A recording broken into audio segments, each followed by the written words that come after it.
Joining us now is Brad versus Everyone podcast host, Brad Palumbo.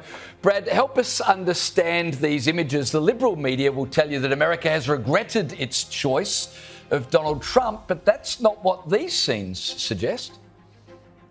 Yeah, I think it's pretty clear that Trump's base of voters is still with him, and just some chaos or a couple things they don't agree with isn't going to change that. They trust him, they put their trust in him, and that hasn't fundamentally changed. You always wonder with something like this, if you could find a better representative of everyday Trump voters than UFC attendees. Probably not. I mean, it's a pretty representative sample of the kind of people that flocked towards Trump.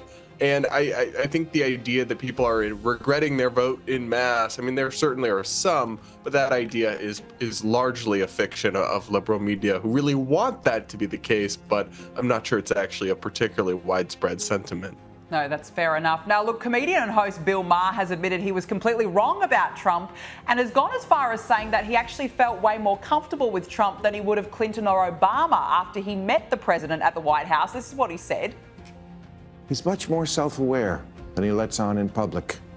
Look, I get it. It doesn't matter who he is at a private dinner with a comedian. It matters who he is on the world stage. I'm just taking as a positive that this person exists, because everything I've ever not liked about him was, I swear to God, absent, at least on this night with this guy. Brad, this is quite significant given the host has spent the past 8 years slamming Trump, but what do you make of this turnaround? Well, I think it's a healthy sign in some ways that even a television host like Bill Maher, who I like, but who is a very liberal, old school liberal and has been very critical of Trump, would go and meet with him and would go and break bread with him and talk about things and get to know him as a person. I think we need more of that in America, because in the previous era of Trump's first term, he would have never done that, because he would have been absolutely savaged by his peers in liberal media and on the Democratic side of the aisle. But I do think something culturally is changing, where people are reaching out more, having more conversations. Some people are getting nasty and cutting each other off, and there's that divisiveness. But at least some people on the left, like Bill Maher, are seeming genuinely curious about what happened? Why did my side lose so badly? Why did so many people go towards Trump? And I appreciate those kinds of good faith efforts. And frankly, more people should follow his lead on this kind of thing.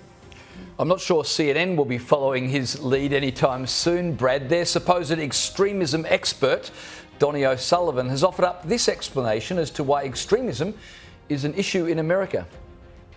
The issue very much so is on the right, on the far right, from Charlottesville to January 6th. There isn't exactly an equivalent on the left. Brad, didn't President Trump face 2 assassination attempts?